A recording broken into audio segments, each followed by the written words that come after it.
can you actually expand a little on this networking plan? I've never really heard or thought about that. So what's a networking Okay, plan in this so context? I get asked this by board of directors quite often, actually, which is it's fun because I go, "You have a business plan, yeah?" And they go, "You have a marketing plan." Mm-hmm. So it's like one of those. It's a networking plan. So it needs to be, think about it. Why do you want to network? What are you trying to achieve from it?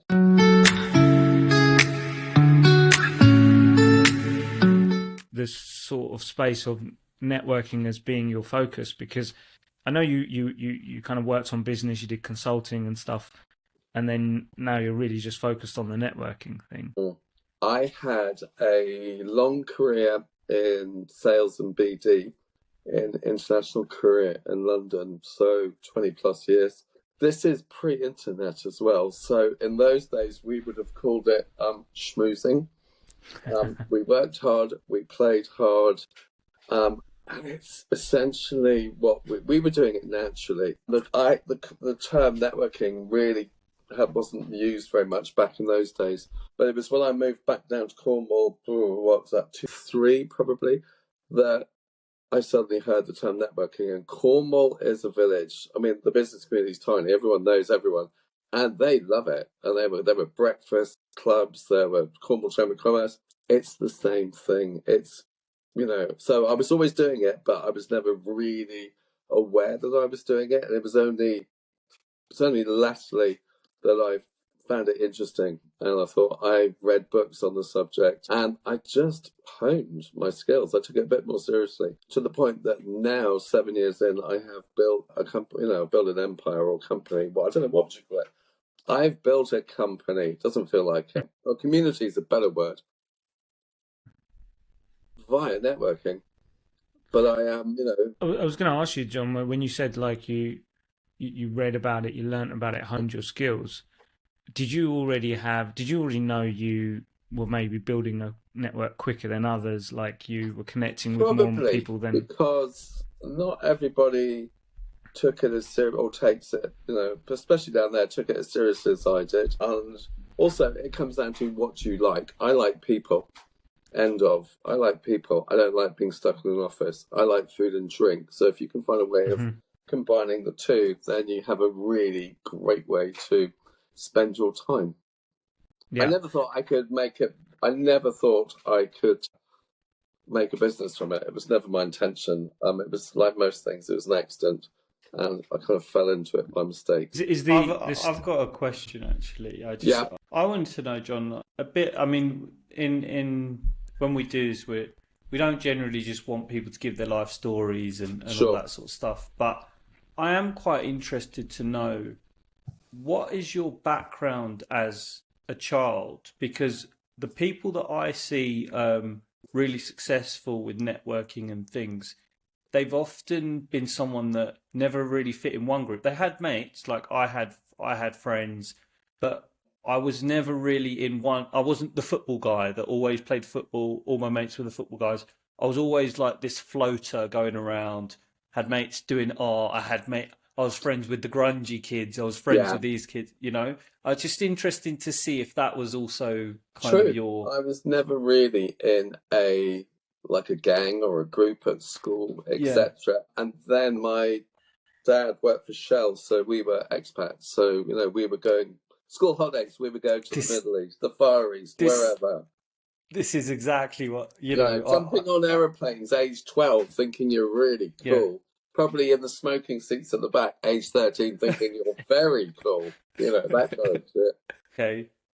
Nice. Okay. giving Yeah. away your That's age there with just. the smoking and in aeroplanes? I know. I mean, you tell young people now, you could smoke on the tube in planes, and it's disgusting, actually. That is interesting. And Arthur, I'd never really thought about that actually in terms of I mean, looking back at childhood. I see it a lot with immigrants actually, and I'm in Mexico. I've met a lot of expats. I've met a lot of like army brats that Yeah. grew up in different places, and I find that they're so good at talking to different people because they've just had to from a really young Oh age. my God, it's so true. You arrive in a new army camp or a new shell camp. You're the new kids suddenly, and they're very tight knit communities. And everybody goes, "Oh my God, who are the new kids?"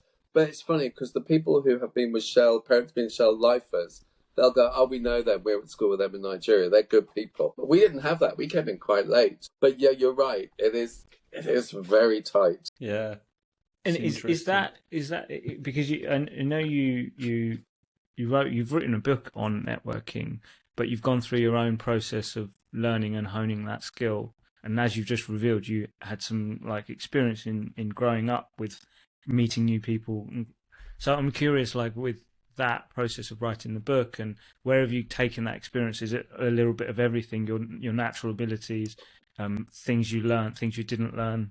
Yeah, the book really just a distillation of why I set the Samphire Club up. So it's pretty much, this is what my life looked like before I discovered networking, and this is what my life looks like now, and they're very, very different. And it's because of networking. And I also wanted to, at the beginning, I said to my publisher, I don't think the world needs another book on networking. There was hundreds. But then actually she said, but no, John, that's your story, how it has changed your life. I also want to pass on everything that I hold dear or have learned along the way and continue to learn. But the underlying reason to do a business book is you don't make money, but you do get speaking opportunities. And when you're drunk and people are hassling you, you could go, I'm published, darling. It's on Amazon. That's always fun. And I mean, I find I haven't written a book, but I do a bit of writing on subjects I'm just interested in. Yeah. And I find this process of having to write about it in a way that other people need to understand gives you such a more deeper understanding of a subject, because you have to kind of put it in a way that somebody else would be able to just pick up, put down. Yeah. I knew what I needed to write. I just hadn't got around to doing it. And it was lockdown when I had nothing else to do. That's when I wrote it. But again, I still do. I will do masterclasses, workshops. I will be asked into companies to train their staff on how to network, etc. But book, it's very disciplined. It's good. You get up and you write for 1 hour every day and just get it out. Did you write it all yourself? Yeah. Did you have anybody? Yeah, I do actually have a content writer who writes all my content, but we talked about it, but she would have been really expensive. And actually, I thought, I know what I want to write. Yeah. Yeah. And obviously, like for us, we really our target audience here and listeners are contractors, builders, people in the maintenance space. And it's always ideal to have contacts that are business owners, right? Because they own properties, they own buy-to-let properties. Yeah. You know, there's always a need, and it's a great space for, I guess, builders to try to get into. Are you a fan of somebody that's completely new to networking going to active planned networking sessions like your Samphire Club type organizations, or do you encourage people just to actually kind of just start talking more to their circle in more impromptu situations? I think my advice would always be, it's interesting because we're talking about property construction, which is a sector that I adore. I think since we spoke, before I went on holiday, I did a soft launch. So there is now a property construction grouping that sits within Samphire. Okay, cool. Because I've known them all for ages. They have a lot of their own events, but they don't really mix very well outside their sector. It's their one weakness.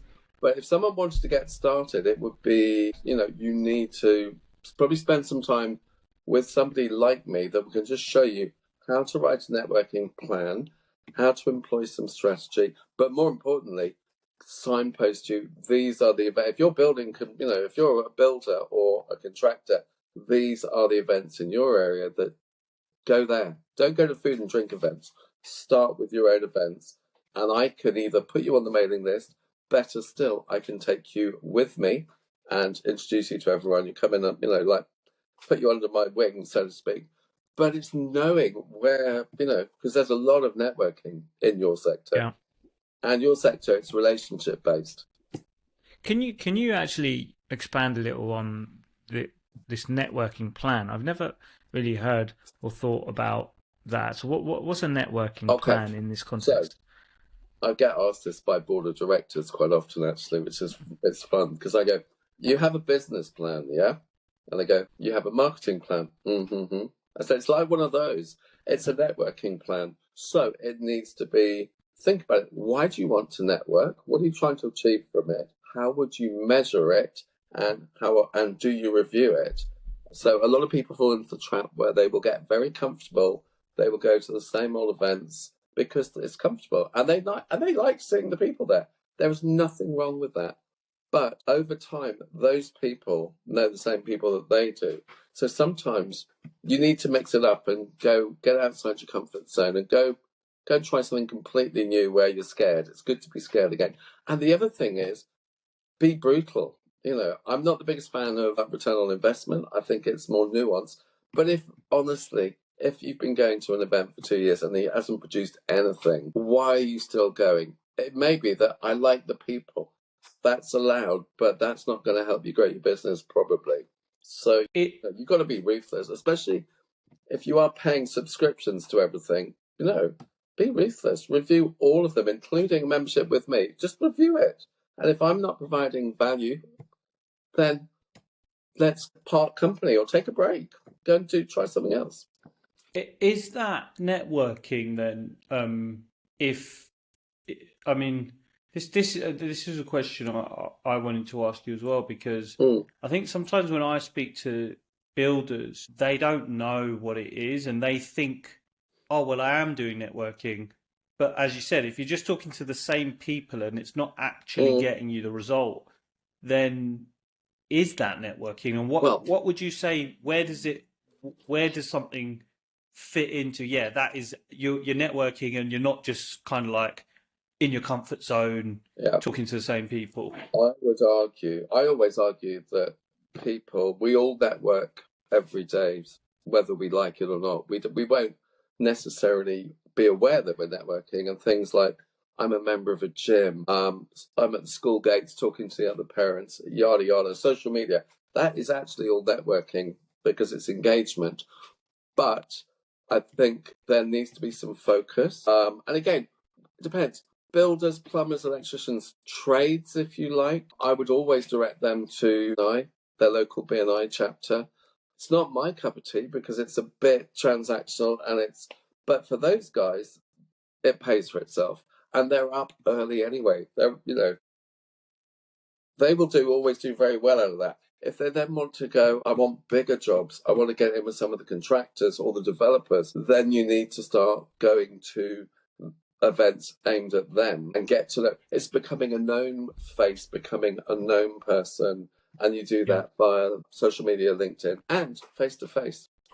So I think something that we see quite often, again, when particularly when we're kind of consulting and working with very growth-led, growth-motivated contractors, is they do want to next step up, get the bigger contracts, work with maybe a housing association or kind of get their way into a slightly higher tier than where they're at now. First step, as you said, is get in the room. But once you're in that room, how do you, especially if you've got maybe some anxiety, some imposter syndrome about, okay, I'm a bit out of my depth. You'd be very weird if you didn't. Yeah, so how do you, what's your kind of suggestions in actually opening up the connection?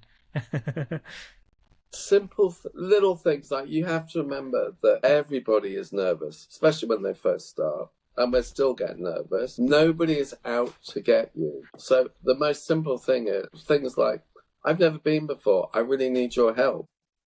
And if you say, I really need your help to people, instinctively they'll go, oh God, what do you need? Let me introduce you. Then no one's going to go, no one is going to turn around and say, go away. It doesn't happen. You just have you just have to take a deep breath and ask. Or better still, get someone to take you along to an event first time. It eases the pressure. Yeah. And another group, I think, it's not in the same boat, but I think similarly have a specific set of anxieties, is those that do not have English as their first language.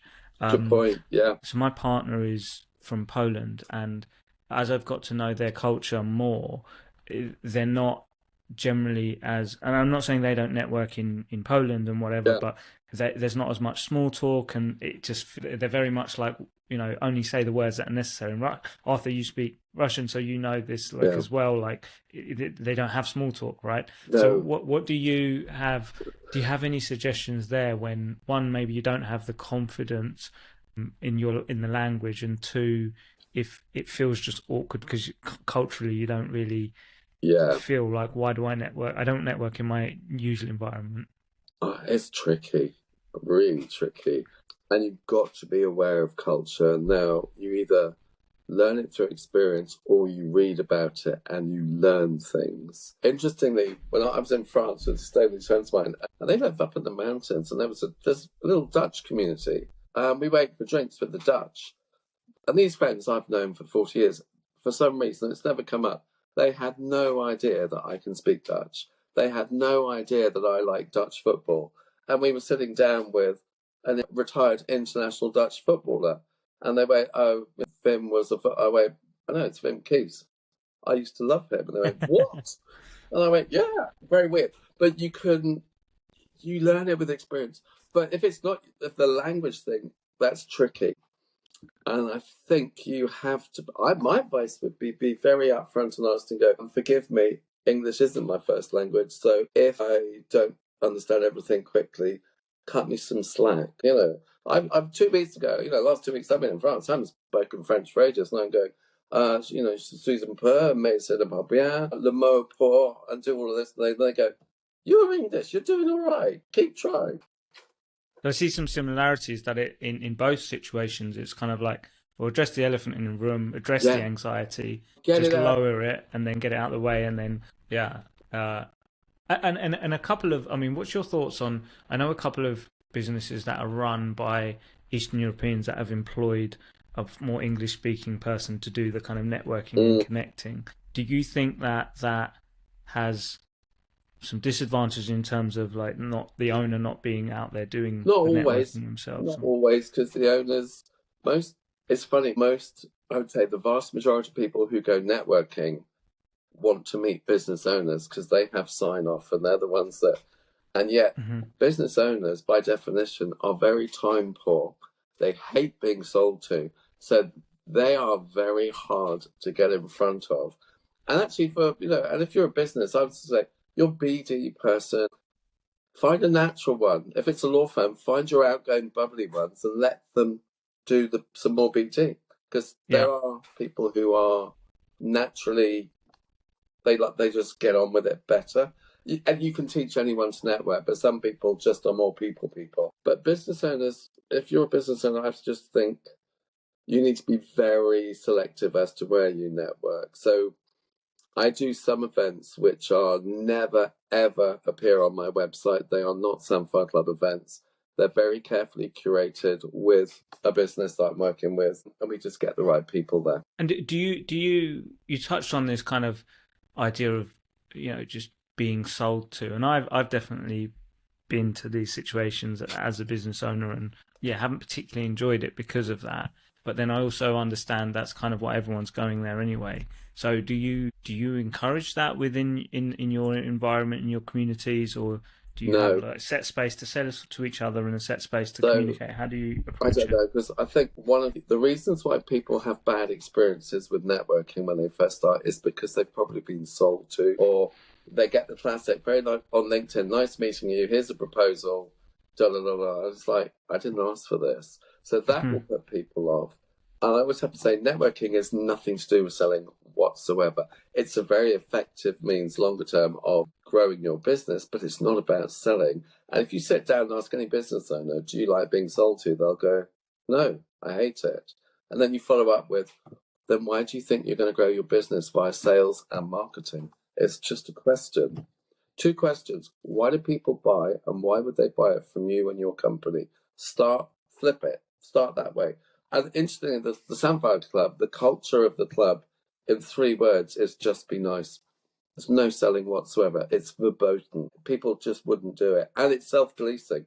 Anybody puts a pitchy thing in our WhatsApp groups, I don't do anything. They all stamp on them and going, have you seen this? So how does it work? Is it kind of, if somebody actually needs something, they go out to the network and actively Yes. ask, So and then your in one of network come our back and in say, our business mhm. WhatsApp group, the members just that's where I put seek and find. You'll see requests that they're like, I need a really good IP lawyer. Who's in the club? They'll try and keep it in house, or they're not available, any other thought, and they will look to help and support and collaborate all the time. I don't know on any given day, I don't know I don't know much about what's going on at all. Genuinely. I hear about it later. Oh my God, you've been working together for how long? Were you going to tell me? It's kind of cool, though. You know. I was, I've had a couple of conversations actually with architects about this. Oh, I love architects. And I remember speaking to this one guy, and he was sort of saying, "Oh, I tried networking, and it didn't really work." And I mean, after hearing what you're saying, I think the reason it didn't really work is because he probably had this preconceived notion of, oh, you just go there and then in a couple of days you get a load of business. and Yeah. and what would you say to that kind of person in terms of what should their mindset be before they even go? And for those that are looking for, like, okay, but I do want to develop my business, how long should they wait before they go, you know what, this place isn't right for me, or I need to explore other things? Yeah. Good question. For me, general rule of thumb, networking, if you meet someone at an event and you then start working with them, on average, 1 year, 18 months, maybe. You may get lucky and maybe, where have you been? We've got a problem. Can we talk? That does happen. But it's not quick. They have, and you meet them, and then if you think there's potential, then you have to nurture that relationship. Normal starting point would be, let's have a coffee and a chat. That it's a bit like dating. Let's do a coffee and a chat Yeah. because that's safe. That's only going to be half an hour, and then you can go, let's meet again, and then you start. The other thing is you have got to give them something rather than look to take. So just start Yeah. giving them stuff. But the other problem you What? may have is that if they're not the company owner and they're being, Yeah. then the finance director is going to go, you're racking up all these expenses. Where's the ROI? And a number of times I have to sit down with the finance director and go, you don't understand this and you have to hold your nerve. Otherwise, it's a waste of everybody's time. And what would you say to someone that is maybe reluctant and thinks, "Oh, this is all a bit Machiavellian. This is, I don't quite like this because I feel like I'm faking it and I'm cheating." How would you get someone out of that mindset, or do you even bother? What's your thinking? I think you have to start by acknowledging that there are bad people out there. Not all networking is equal. Some groups are very transactional, others aren't. I fall into the latter. There's room for everybody. It's a cliche, but find your tribe. Find the people you're comfortable with and you connect with and build them. Because, I would say there are people in the Southwest who everybody knows. I know them. Personally, I'm never going to work with them. I don't like them. Our values are different. Everything's different. They're good at what they do. But personally, I will never work with them. Don't want to.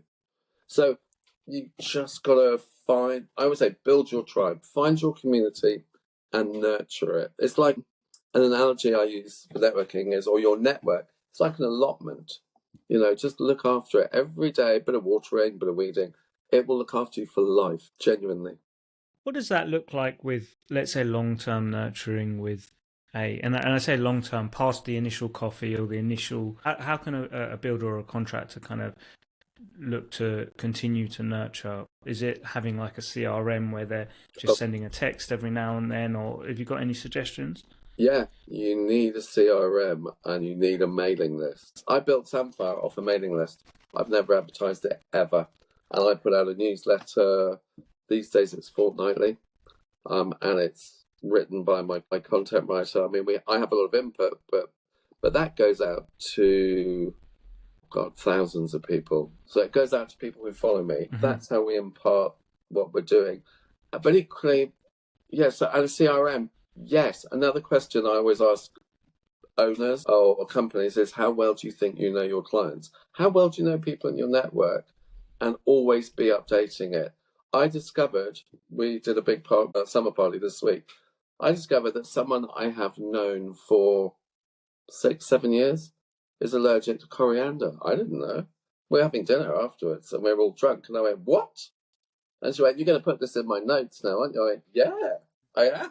And then that, if someone else had asked me, like, no, John, I've got a meeting with Agni, any inside info, I go, she's allergic to coriander. Just be aware, But I mean, I've been on the other side of it. It's so powerful, when somebody remembers your child's name or your wife's name or something in it. Here's a question for businesses, so take a client of yours. I don't care. Just take a big client. Then tell me, who do they bank with? Who's their law firm? Who's their accountancy firm? Now name the board of directors, every last one of them. And then you tell me, married, kids, where do kids go to school? Where do they go on holiday? And they look at you and go, you don't have to get all that at once, but over time, build that up and build it up. And then you go from being a supplier to a strategic partner. And they'll be asking you all sorts of shit, like nothing to do with building, but I'm worried about schools. What school, and all this stuff. And once you get to that point, that's really good. Yeah. Another thing you mentioned there, which I'd like to ask you, is you talked about kind of this idea of adding value to the person before a kind of business transaction happens. Can you think from a construction property point of view an example of how someone could add value to another person, and maybe if that you've actually seen personal experience of somebody in your network or in your club that has built up their construction or property business, maintenance business, by adding value in such a way? Yeah, we've got an architect, and I've got an architect member who, because he wanted to use networking to build his practice, he set up a networking group, his own networking group called the Property Development Forum for developers and anyone related like that. So he's in Torquay.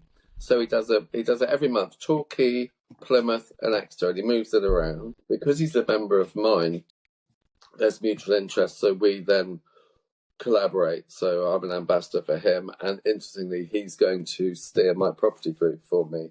So that's another thing. If you can't find networking that works for you, set up your own. Then you have total control over it, and you can decide who do you want in your, and what time do you want it to start, etc.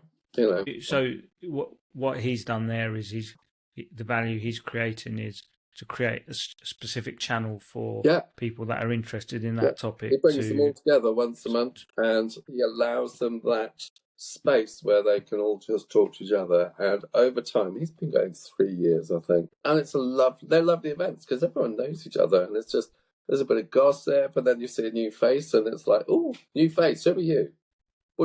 How can we help? And what do you think about offering services that you would usually charge for?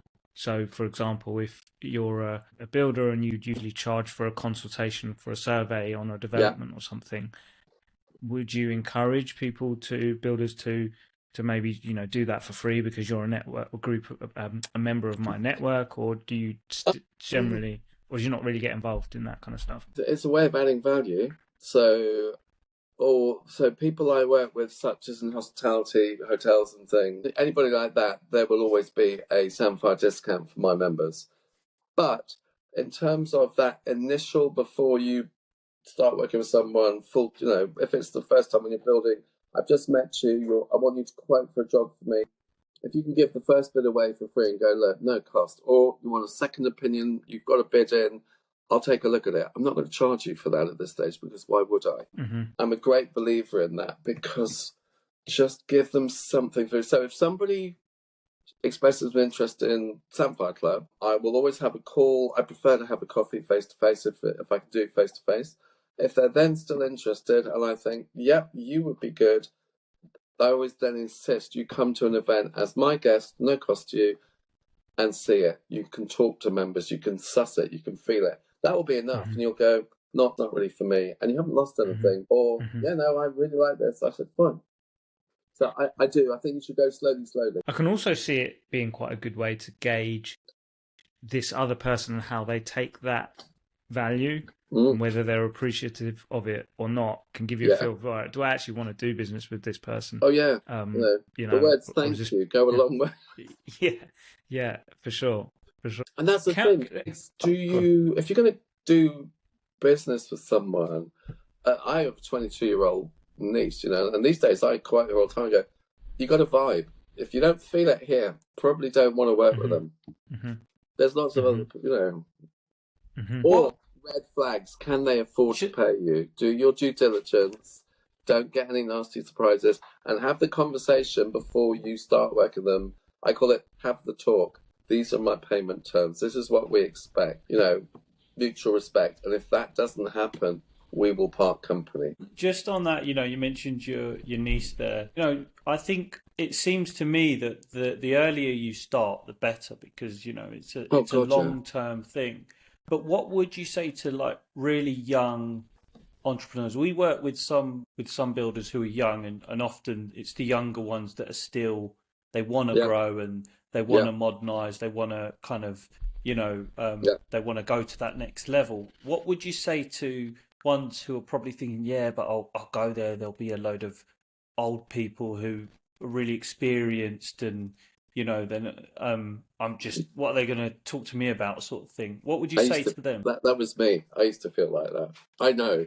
I always say try and get a mentor to take you. I do quite often. We'll go in and do talks to business students in Exeter Uni, Plymouth Uni, sixth forms. I always say to the school kids, you know, a network. If you can be bothered to invest some time in building it, it will look after you for life. And the one thing that employees always feedback at the moment is you're all straight A's on paper. So you're all intelligent, but you have no soft skills. You've got no social skills. So are you work ready? No. And there is, how do we attract and retain Generation Z? Because what they are looking for is totally different to what we were looking for. And they're the ones that will say to you, and then, you know, an interview, any questions? Yeah, I've looked at your board. It's not very diverse, is it? And you can't go, what? It's really interesting, you know. Do you do much in the space of digital networking, and do you think that that's something that, you know, especially in kind of construction building, where that's a very physical in location thing, that there's much space for it, worth in investing in trying to build a network Personally, digitally? if I can avoid doing Teams or Zoom, geography matters. But if I can do face-to-face, I will always go face-to-face. However, digital, I would go LinkedIn. You can't do just face-to-face or online. You have to have a blend. And you can do simple things. Or if it's multi-site operation, then maybe, you know, they probably have a team meeting where they all dial in from their various sites. They would call that an operational meeting, probably. I would go, yeah, but it's still networking because you're talking to each other. You need to be comfortable with both. And what about the making the most of opportunities outside of formal networking meetings? And I think in the context of, you know, I remember when running my company, there would be loads of opportunities where I'd see, you know, maybe a subcontractor. Let's say I'm a subcontractor. I'm on a big development. You know, the big boss, the developer, or maybe the banker is on site doing an inspection. How do I, as the subcontractor, kind of create that link without being too kind of needy or weird? I think you have to be, if they're there, it's an opportunity. Then I think you have to be a cheeky chappy and go, forgive me, I'm being really cheeky, but I know you're the developer, we're the subcontractor. I know you're busy, but could we schedule a call or could we have coffee? I love it when people do that. I love it. The worst case scenario is they're going to go, no, I'm too busy, piss off. Unlikely. Everybody loves initiative. As long as you're polite about it, I think it's fine. Or make a suggestion. Look, you know, you're on site. I don't know how much time you have, but for a future visit, why don't you think about tacking on an extra half an hour when we have coffee and donuts and you can meet people like me, the subcontractors, because for us it would be really valuable. And for you, it might be valuable longer term for the sake of another half an hour. Put it out there. Yeah. It's a good it's quite way of looking at it. I think, as you said, like you know, what's the worst that can happen? And usually, it's always we think in our mind, they're going to hate me. They're not going to. Because I think certainly a lot of builders, especially if they're not using networking, doing networking, their first port of call is probably, utilizing the day to day Yeah. and seeing where they can network and make connections, and maybe you make one connection that will lead you to win some work in the future that would then maybe encourage you to think, okay, let me make an actual networking plan. Let me now actively go out and try and quite often it's organic, like especially in that world. I've got a kitchen designer down in Devon, who really nice guy, who's got a little office in Notting Hill, and I went, why? That's really bizarre. And he went, I did a second home for this lady. She then took me back to London to do her kitchen. Of course, then all her girlfriends, when they come in for dinner, going, who did your kitchen? And she's going, my Cornish boy. I'm not sharing him. No, we want his details. So he's just bouncing around in this little bubble. He's always does, that's organic. Mm-hmm. But, it's weird because word of mouth is still the most trusted, most powerful, Yeah. And do you think, I was going to say, do you think, because we often have this conversation, JP and I, we use a lot of technology ourselves, but then we actually think the other methods are becoming more valued. And do you actually think because people are so used to technology and, AI is becoming more of a thing, that people are they're screaming for some real just face to face? That's kind of the impression that I'm getting. Because lockdown was brutal. We all got locked up and we were doing this all day, every day. And then there was that initial hesitancy because we'd sort of forgotten how to do it, or I'm shielding, or blah. But in my experience, there is a huge appetite just to get out and see people again. Or if you're a freelancer working from home, which happens a lot, it's like maybe 1 day a week or 2 days a week, just go into a co-working space and hot desk because you need to talk to somebody other than your cat or your dog. You need some. Yeah. We're humans. We need that because it can be very lonely being stuck at home.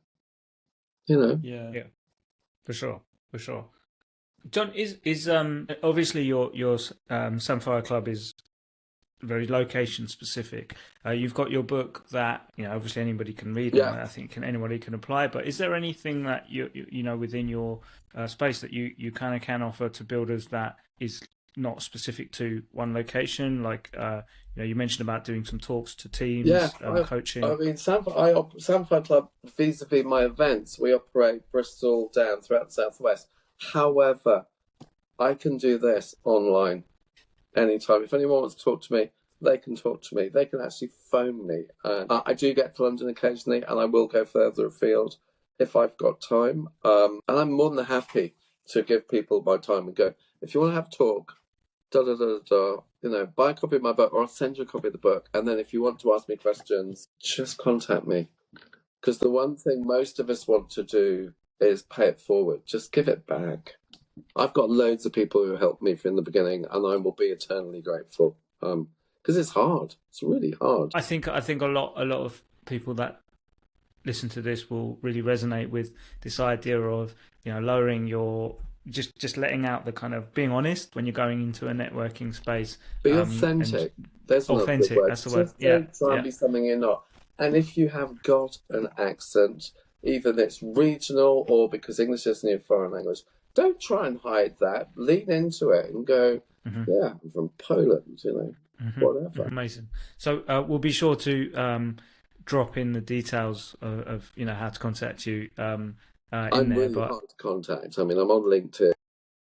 What's the best way for somebody to reach out to you? Probably LinkedIn, I would say. Or I'll email you my contact details. They can email me. Yeah. You've got my email. I'll just tell them email or LinkedIn, one of the two. What's the name of your book actually, John? Yeah. Good question. We'll find it. We'll put it up. For the love of networking. How to put successful networking at the heart of your business and life. Thank you. The reason I was hesitating because I couldn't remember, it was originally I wanted to call it Networking a Love Story, but my publisher talked me out of it. I was thinking that when I read, I hadn't read the book, but when I read the title, I thought that's a good search term title there. There was a marketing book by a really good content writer in Australia called Marketing a Love Story, which I have. And I talked to Gage. I was going, I want to nick your title. She went, nick it, John. I don't mind. But then my publisher talked me out of it.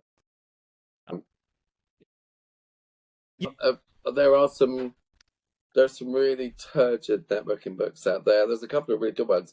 I tell you, a really good book is Never Eat Alone. American guy called Keith Ferrazzi. Sounds like a porn star. That is one of the all-time great networking books. It's one of my favourites. It's fun. Okay. So we've grown up together.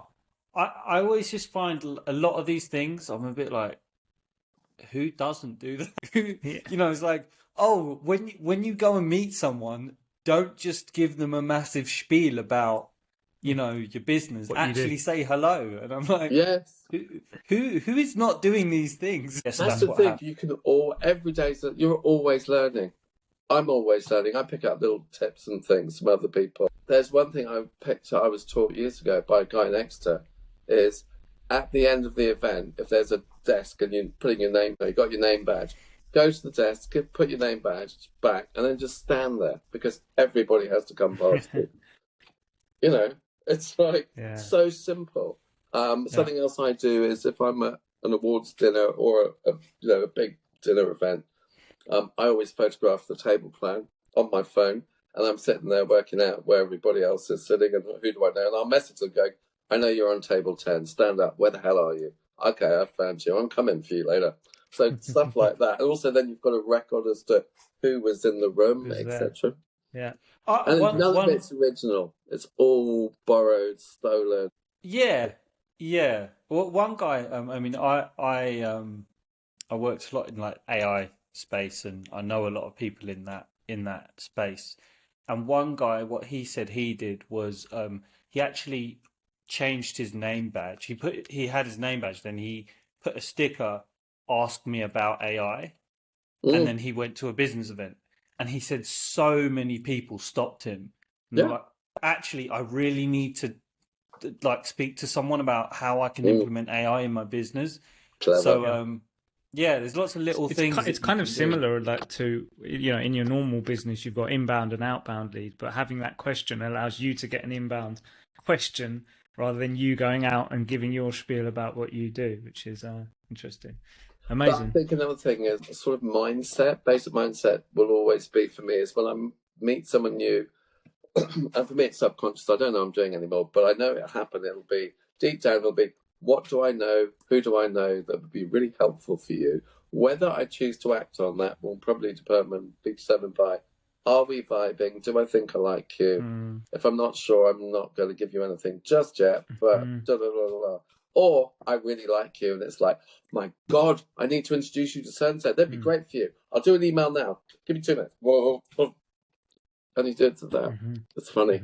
Cool. It's a great way to have fun, though. Trust me. Yeah, you've got me all excited to go out and start. Nice, cool, amazing. So let's wrap it up there. I really enjoyed that conversation. Yeah, John. It's been great. Thanks for having me. Yeah. It's really nice. Thanks. Take care.